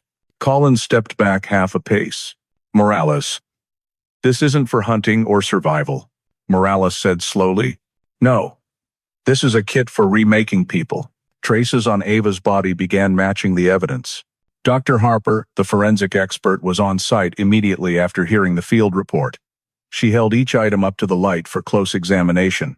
Sedatives. Heavy drowsiness-inducing type, long-lasting effects. Tattoo removal chemicals. Mild acid form. Used to fade skin marks. Hair-cutting tools. Accompanied by female hair strands fallen inside the box. Sound-blocking ear tape, matching the discolored skin area behind Ava's ears, Harper said, her voice low and tense. Morales. Ava wasn't the only victim to go through this. This box shows he had a process. A system. Morales stood motionless. Process. System. Identity erasure. Those words landed heavily on him. Scattered notes from the cabin revealed the habit of rebuilding identity. In another hidden compartment of the cabin, the forensics team found two torn old pieces of paper. The handwriting was uneven, as if written in darkness or haste, but still readable. Names don't matter. Only the sequence number. Cut hair. Discard memories. New name. Obedience. Clean before reteaching. The fourth girl took 3 weeks to forget her family. Ellis exhaled sharply through his teeth. He reprogrammed them. Morales gripped the papers tightly, his knuckles white. Not just restraining them. He reproduced them. Connection. Ava went through the same process as the 6 previous victims. Dr. Harper compiled what was known about Ava. Wrist restraint scars similar to victim 3 inches, the Pine Fortress file. Ear-blocking marks similar to victim 4. Light deprivation, similar to victim 5. Weight loss and stabilized malnutrition afterward, similar to victim 2. Memory loss from psychological trauma, plus sound isolation similar to victim 1. All patterns overlap, Harper said. Ava or Lena went through Quinn's exact process, step by step. Morales asked, so what did he do first? Harper listed without hesitation. 1. Isolate the victim. Main cabin with no windows, low light. 2. Strip current identity, cut hair, tear clothing, remove personal items. 3. Weaken willpower. Use sedatives. Confine in sensory-deprived environment. 4. Number the victim. Replace name with sequence. 5. Create new name. Form the personality he wanted. 6. Sever memories through sound or lack of sound, ear blocking or metal bell sounds. Ava, victim number 7, had survived the entire process. The thing that chilled Morales the most, signs of the next victim. In the cabin, beneath the identity erasure kit box, was a thin wooden board with very small carved characters. 8. In selection. Collins immediately photographed it. Ellis whispered, "This isn't an old plan. This is a current target." Morales placed his hand on the carved number. Lena escaped for some reason. But that person is still hunting for victim number 8, the final item that left everyone frozen. In the smallest compartment of the cabin, where it seemed like just rotted wood, the forensics team discovered something soft, rolled up, a small women's shirt, still new, size XS, tag not cut off, no dust, as if it had been prepared for the next person. Ava saw the photo and immediately burst into uncontrollable tears. "I remember it. I saw it before I ran." Morales placed his hand on her shoulder. "Where did you see it?" Ava sobbed. "In the room, where they kept things for the new person." A chilling silence fell over everyone. Everything pieced together into one single truth. Quinn didn't just abduct Lena. He didn't just confine her. He didn't just make her forget who she was. He turned her into part of the ideology he once preached to Pine Fortress. He created a new person, Harper said. A version he thought was suitable for the world he imagined. Morales concluded in a low voice, his hand resting on the notebook marked, "Number 7 is complete." Lena wasn't a random victim. Ava is the product of a process. He looked out the cabin door where the forest wind blew, cold and sharp as metal. And that process, Morales said, isn't over yet. Because victim number 8 was still being selected by him. Discovering the secret cabin, the notebook number 7 is complete. The traces of identity erasure and the entire control mechanism had given the investigation team a complete backbone. But to fully understand what Lena had endured, and more importantly, to predict where Quinn might be hiding, Morales had to do the most difficult thing: reconstruct the entire 5 years the girl was missing. The sounds of scanners, camera clicks, and sample analysis filled the room in a heavy rhythm. The scattered traces from the cabin gradually connected: cold ash samples in the stone stove, half-opened packages of dried food, metal box containing fine ash, Ava's hair showing phased nutritional changes, bones with decreased, then increased density. All formed a timeline that science could read. And that timeline, once built, left everyone who heard it completely silent. First year. Taken into the cabin, 2019 to 2020. Harper, based on calcium levels, collagen, brittleness of nails and hair, combined with skin tests and light exposure traces, confirmed. Lena was taken into the cabin right after disappearing. Not confined outdoors, but locked in complete darkness. Milestones. Ava's hair showed a sudden light deprivation streak. In the first 3 to 5 months, melanin pigment dropped sharply. Skin on the neck, shoulders, and arms had clear vitamin D deficiency ratios. Extremely high cortisol, stress hormone levels, in the deepest hair segments, consistent with the abduction and coercion phase.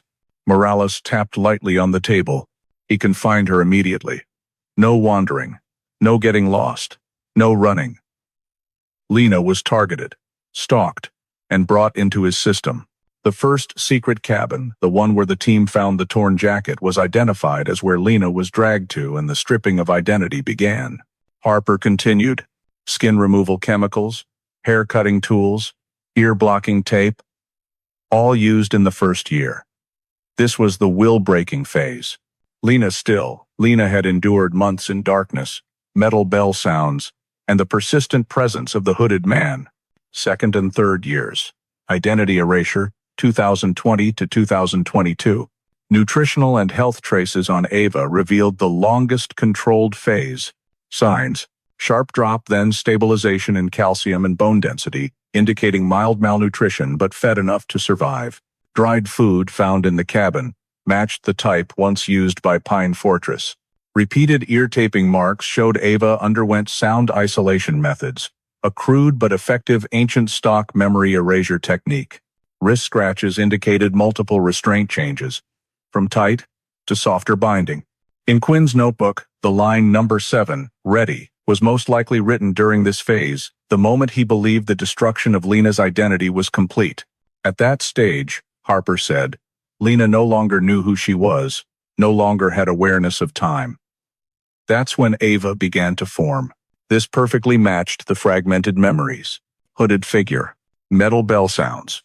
The phrase, "Number 7 is ready." Other footsteps. Women crying. Not monologue. Not imagination. Those were the sounds of a group. Fourth year. Group dissolution. 2022. The most important evidence was in the ash traces. In the cabin, the remaining ash had 2 ages. Very old ash. At least 3 to 4 years. Ash only 2 to 3 years old. This proved the cabin was regularly used, from 2019 to 2022, but suddenly no further signs of life. After 2022, no fires, no new food, no fresh footprints. Morales pinpointed this time. This is when Pine Fortress dissolved, or Quinn left, or he moved the confinement location. Matching Ava's words, I heard them say, "The old Pine Fortress is almost complete."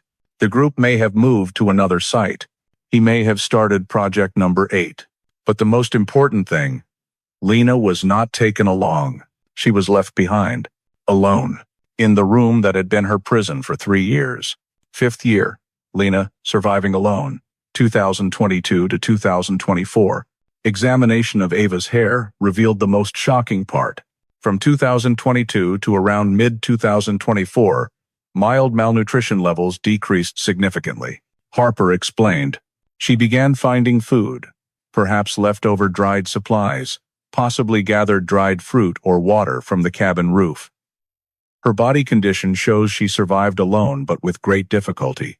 This meant, after the group left, Lena was not killed. She was forgotten. Collins looked at the cabin and shuddered. For 2 years, the girl wandered between the 2 cabins, eating old supplies, living in darkness, completely alone. Traces like small trash gathered in a corner, carefully opened food packages, small footprints without accompanying men's footprints, all matched this phase. The obsession, isolation, and lack of direction lasting nearly 2 years had shattered Lena's memories, giving birth to Ava as an entirely new entity. The final moment of escape, Fresno. Based on hair growth timing, Harper determined Lena escaped the forest around late 2024 or early 2025. How did she do it? Morales proposed a hypothesis. As the cabin decayed and the structure weakened, Lena found a way out through a wall gap or back door. Or perhaps someone once opened a door, and she remembered that path. She left the cabin, still thinking she was Ava, and began walking. Walking endlessly. Not on trails. Not toward towns. She only followed one single instinct. Avoid the place where she had been confined. This explains why she appeared in Fresno. One of the natural routes a disoriented walker could descend from Sequoia following the terrain. Lena or Ava walked dozens of miles in a state of lost memory, malnutrition, and panic until Fresno police found her. The conclusion that choked the entire team. When reconstructing the 5 years, Harper said one sentence that left everyone stunned. She didn't escape from Quinn. She escaped from abandonment. Lena wasn't rescued, wasn't released, didn't escape by plan. She survived because Quinn's group dissolved, and she was left behind like a broken item. And the final thing, something Morales didn't say aloud but everyone understood. If Ava was number 7, then the 6 before her had vanished forever. And number 8 was somewhere out there. The investigation had entered its most dangerous phase. Reconstructing the 5 years Lena was missing had revealed a brutal truth, but it was still missing one crucial piece. A living witness who had direct contact with Luther Quinn. Morales knew clearly to truly track Quinn's trail. He needed someone who had seen him, heard him speak, or understood how he operated the extremist survival group Pine Fortress. But all former members had disappeared, scattered, or left no traces. The remaining FBI files were only speculation, vague testimonies from the time the group broke up, or reports 10 years old, until unexpected information surfaced from a forest rescue worker in Kern County. There's a man living as a wanderer in the forest near Walker Pass since 2019. He vanished from radar before, but we encountered him again last week. The report said only one line. Shows signs of once belonging to an extremist survival group. Morales immediately drove with Collins to the Kern Sheriff's Office holding area. The small, cold cell had flickering weak lights. The man inside had a gaunt frame, long hair matted to his face, a thick, unkempt beard covering nearly half his face, but his eyes deep, clouded, yet still glinting with the alertness of someone who had survived too long in his own world, made Morales recognize something he had seen in Ava's eyes: confinement, control, then abandonment. "Your name?" Morales asked. The man looked at him for a long time, as if weighing whether Morales was friend or foe. Then he said, "My name no longer matters. They called me Number 5. That statement made the entire room freeze. Collins glanced quickly at Morales. Number 5, exactly as in the cabin notebook. Number 1, failure. Number 2, did not adapt. Number 3, escaped. Number 4, replaced. Number 5, obedient. Number 6, lost control. Number 7, Lena. Obedient, Morales repeated. That was you? The man snorted as if trying to laugh, but only producing a breath. That's what Quinn called me. He thought I was the most obedient. He was wrong. Morales sat down and leaned toward him. You escaped? No, the man replied in a low voice, as if admitting a defeat. He left me behind. Like trash. He looked straight at Morales, his eyes showing clear despair. We weren't people who followed him. We were products he created. Morales asked. We? The 6 before, he said, placing a hand on his chest. I'm number 5. After me was a girl. Don't know the name. Then the 7th one you found. Lena, Morales said. Her name is Lena Hartley. The man shook his head. He didn't call us by names. He erased names, erased memories, erased pasts. He thought that way we would become new pieces for the world he wanted to build. Morales showed him the cabin photo. Is he still there? The man exhaled sharply and leaned back against the wall as if exhausted from remembering. He was there once, but the group fell apart after number 6 went crazy. He said the place was exposed, then left. I don't know where he went after that. Collins asked, What do you know about the 7th one? That girl wasn't like us, he said slowly. Quinn saw her as a model, a good original to rebuild. I heard him say to the fixer, the 7th girl will make something big. Morales felt goosebumps run down his spine. What about the 8th one? The man stopped breathing for a second. Then he said, his voice choked as if afraid of his own words. The day I escaped, I heard him say one sentence, one I've never forgotten. He looked straight at Morales, his gaze so haunting it made Collins shudder. She's not the only victim. Number 8 is the real target. Morales tried to stay calm. You heard that clearly? Clear as a hammer hitting my head, the man said. He didn't stop at the 7th. That girl was just a part. He's still looking for the next one. He swallowed dryly, his voice trembling. And number 8 will complete the fortresses he believes he's building. Morales stood up and stepped back, as if needing more space to absorb what he had just heard. Collins asked quietly, Do you know where he is? The man let out a laugh, tired, bitter, and full of fear. Luther Quinn doesn't live in one place. He lives in areas maps don't mark, places no one reaches. If you find a cabin, that's not where he is. Morales growled. What do you mean? The man lowered his head, his shoulders shaking. He has many places. The cabin is just the training place. He has the final point. We called it the forest bottom. The room sank into thick silence. Morales knew one thing for certain. Lena was only the 7th survivor, and the man in front of him, number 5, had just confirmed that Quinn was targeting number 8. The investigation was no longer about tracing the past. It had become a race against time. Because somewhere in Sequoia Forest or nearby forests, Luther Quinn was preparing to select the next victim. The confession from number 5 pushed the entire investigation team to redirect efforts beyond the main cabin area. If Quinn truly had multiple hideouts, the cabin where Ava and other victims were held was just one link. And the forest bottom, what number 5 mentioned, could be the true center of operations. Morales ordered a full sweep of surrounding areas using the Forest Service's trail cams, scattered to monitor wildlife. They downloaded data from the past 6 months and fed it into shape recognition software. The result appeared after nearly 2 hours of analysis. A human figure appeared 3.8 kilometers from the secret cabin at night. The photo was blurry because the person moved quickly through the frame, but still enough for everyone to notice standout details. Tall, thin build, broad shoulders, long, decisive strides, and especially wearing a black mask covering the entire head. The entire room fell silent as Collins zoomed in on the photo. The man in the image tilted his head exactly as Ava had described, a shadow falling over a hooded cover, and below it, a black mask with small holes for breathing. Not an animal, not a tourist, Collins said. Who walks in the forest at night, wearing a mask like this? Morales didn't respond. He just stared at the figure, as if the past 2 years of Lena's life were standing right in front of him. The photo had a timestamp, 7 weeks ago, meaning Quinn, if it was him, was living in the forest, not having abandoned the place. A secondary shelter, 4 kilometers from the cabin. After analyzing the camera photo, the SAR team decided to expand the search in a 5-kilometer radius around the secret cabin. And just as Morales feared, Ellis's group discovered something covered with dry leaves and branches but not as sophisticated as the main cabin. A small shelter, built from tree trunks and old wooden planks. Not a confinement place, but a rest stop. What sent chills down Ellis's spine? Ash, still warm under the soil layer. Indirectly dated, canned food shells.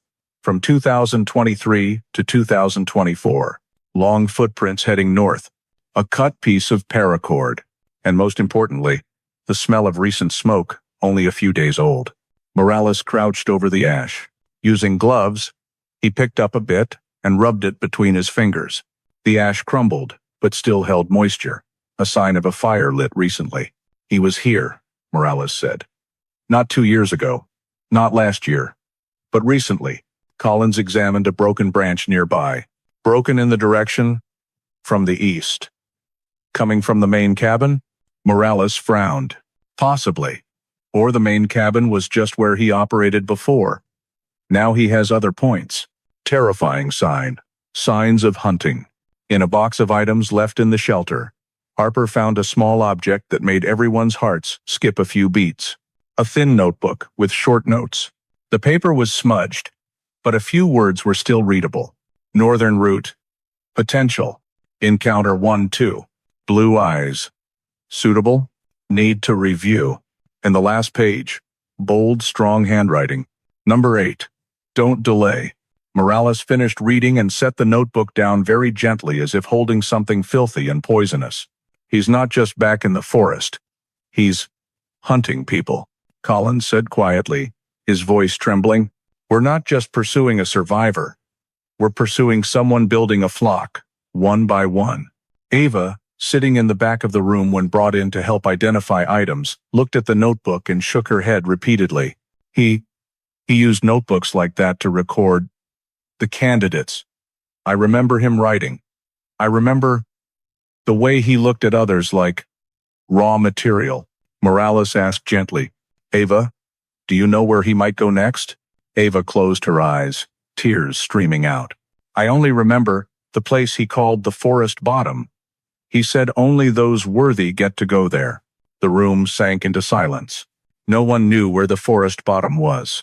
No map, no traces. But the trail cam had proven one thing. Quinn was alive. And he was active right now. Quinn was still hunting. Morales ordered increased SAR teams, thermal drones, new trail cams, and coordination with the FBI. We're no longer investigating an old case, he said. We're preventing the next one. Collins flipped back to the trail cam photo one last time. Did you see the way he walks? Morales nodded. A person who lives in the forest. A person accustomed to darkness. A person who always knows exactly what he's doing, Ellis added. And a person who knows how to evade every search system, Morales concluded in a low voice, sharp as steel. Luther Quinn didn't just survive for 6 years. He's coming back, and he's looking for number 8. The pursuit was no longer about uncovering the past. It had become a race against a predator hidden in the forest, knowing every canopy, every shadow, every unmarked trail that maps don't show. And Sequoia Forest, the place that once swallowed Lena, might only be his starting point. No one on the investigation team could forget the moment Ava Carson, with tired but determined eyes, sat in front of the FBI fingerprint scanner that morning. The system ran through 7 national databases, from missing persons to NCIC. And it took less than 4 seconds for the screen to display a line Morales had waited 2 years for. Match confirmed. Lena Hartley Dobb, 2004. Status: missing Sequoia. No problem. 2021. Ava Carson was no longer Ava. She was legally recognized as Lena Hartley, the 17-year-old girl who vanished on a peaceful afternoon in Crescent Meadow and was swallowed into a world no one could have imagined. But that confirmation didn't bring a sense of closure. On the contrary, it opened a deeper abyss. I don't know if I can go back to being Lena. When the special records team met her at the Psychological Recovery Center, Lena sat by the window, watching sunlight pour through the curtains, as if looking at a language she no longer fully understood. "Lena," Morales said, "your family is waiting for you. They've hung your photos for 2 years." She clenched her hands together. "But I don't remember them. I don't remember myself." That statement, soft but sharp as a knife, left the entire room stunned. Lena couldn't return to her past, and that past couldn't return to her. Morales understood this more than anyone. They had found Lena, but they couldn't give Lena back to herself. But 5 other women still haven't returned. From the testimony of number 5, the cabin notes, and forensic analysis, the investigation team confirmed number 2, number 3, number 6, and 2 other unidentified women had once existed. All were rebuilt members of the Pine Fortress ideology. None of them have been found. Status: missing. High likelihood of death. Morales wrote in the report, "Finding Lena isn't the end. It's just the beginning of a victim list larger than imagined." Federal agencies immediately joined. FBI, Behavioral Analysis Unit BAU, U.S. Forest Service Law Enforcement, California State Missing Persons Unit. The case was marked Special Case File, Active Cult, Unidentified Network, Risk, Ongoing. Quinn was no longer just a suspect. He was classified as Key Leader, an individual with organization and clear goals. New clues leading to greater horror. When the team returned to the forest to survey possible routes Quinn might use, Collins discovered something that made him radio immediately. "Morales, you need to get here." His voice didn't sound like someone who had just found a trace. It sounded like someone who had just witnessed something that shouldn't exist. Morales and Ellis ran over. Collins stood in front of a massive sequoia, a giant tree so large 3 people couldn't wrap their arms around it. Late afternoon light filtered down onto the rough bark. But there was something completely unnatural. A triangular symbol carved into the trunk. Not large, not deep, but too sharp, too fresh, and too perfectly shaped. Morales knelt to examine it. The wood around the carved edges was still fresh, pale yellow. "Not more than a week," Ellis said. "Maybe only 4 to 5 days." Collins swallowed hard. He stood right here, only 60 meters from where Lena vanished. No one needed to say it aloud. Everyone understood what the symbol meant. Quinn had returned to the place where he took Lena and left a mark. A single symbol, but a clear message. Triangle, 3 sides, 3 points. In the philosophy of Pine Fortress, according to collected documents, the triangle symbolized the chooser, the chosen, and the rebuilding process. Number 5 had once said, he always said, the triangle is the perfect shape. 3 creates 7, and 8 is completion. Morales stood up abruptly. "Quinn is sending a message. He wants us to know he's continuing." Collins gripped the radio tightly. "Do you think he knows we're hunting him?" Morales answered without thinking. "He knows. Why carve a symbol so close to where Lena vanished?" Ellis offered analysis. He returned to his first abduction point, his milestone, and now he carves the triangle to mark that the next cycle has begun. Morales stared at the symbol for a long time. A small carving but filled with intent, challenge, and the predator's declaration, "I'm still here, and I'm not done." The file expanded, no longer a single missing person case. That same night, Morales sent the report to federal authorities. The next morning, the Lena Hartley case was officially placed on the Level 1 Special Files list, where only cases with systemic risk, organization, and ongoing potential are monitored 24/7. Morales's final report stated, "Ava Carson has returned to her true identity, but her return reveals an unbroken network. Luther Quinn is still active, and the newly carved triangle symbol proves he has never left Sequoia Forest." That afternoon, as the team cleared the area to set up more cameras, Lena stood far off at the edge of Crescent Meadow.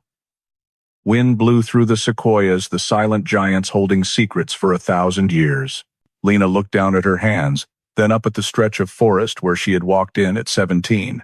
The place she vanished from the world. The place Quinn dragged her into darkness. The place a triangle symbol had appeared just days before. "Lena," Morales said as he walked up beside her, "we'll protect you, and we'll find him." Lena didn't smile. She stared deep into the forest, as if trying to find some remaining fragment of memory in the darkness. "You don't understand," she said softly. "He's not hiding. He's choosing." Morales turned to her, but Lena had already looked away from the forest. She felt what the 5-year survival instinct had etched deep into her mind. He was still there, right in the forest, watching them, watching her, and waiting for number 8. The forest wind blew through, carrying the rustling sound of dry leaves, a sound that made the entire team shudder because it was exactly like footsteps lurking in the darkness. The investigation wasn't over. The file remained open, and somewhere in Sequoia, Quinn was still active, still selecting, and still completing the forest bottom. An ending was only temporary. The story, and the real fear, had only just begun. The story of Lena Hartley or Ava Carson isn't just a journey of escaping an extremist in Sequoia Forest. It's a mirror reflecting real concerns in today's American society. The disappearance of teenagers, anonymous extremist groups, and gaps in search and rescue systems. The story reminds us that tragedies like what Lena endured aren't fiction. Her being stalked beforehand, numbered, stripped of her true identity, and confined in a cabin for years is a warning about how sophisticated manipulators can become. In the United States, extremist survival groups like the Pine Fortress, led by Luther Quinn, still exist in vast forest areas or online, often targeting young people, especially those psychologically vulnerable or lacking protection. When Lena was subjected to identity erasure, when her hair showed months of light deprivation, or when her body bore repeated restraint marks, all emphasize a painful truth. Victims don't just lose freedom, they gradually lose themselves. From here, the real-world lesson for Americans is clear. Personal safety is never guaranteed, especially in a country with millions of acres of wilderness and a diverse society with many differing ideologies. We need to teach young people never to hike alone, to report any stalking or harassment, no matter how small, and to speak up immediately if a loved one shows unusual signs. For authorities, Lena's story highlights the need to update forest trail cam systems, monitor small extremist groups, and not dismiss missing person cases as ordinary getting lost. If the final triangle symbol carved into the tree less than a week old tells us anything, it's this. People like Quinn are still operating, and society needs to stay vigilant, united, and proactive so there is no next. Number 8. If you want to keep following journeys of uncovering the truth like Lena's story, don't forget to subscribe to the channel so you don't miss any videos. Thank you for joining us, and see you in the next episode, where we'll dive deeper into the mysteries still waiting to be solved.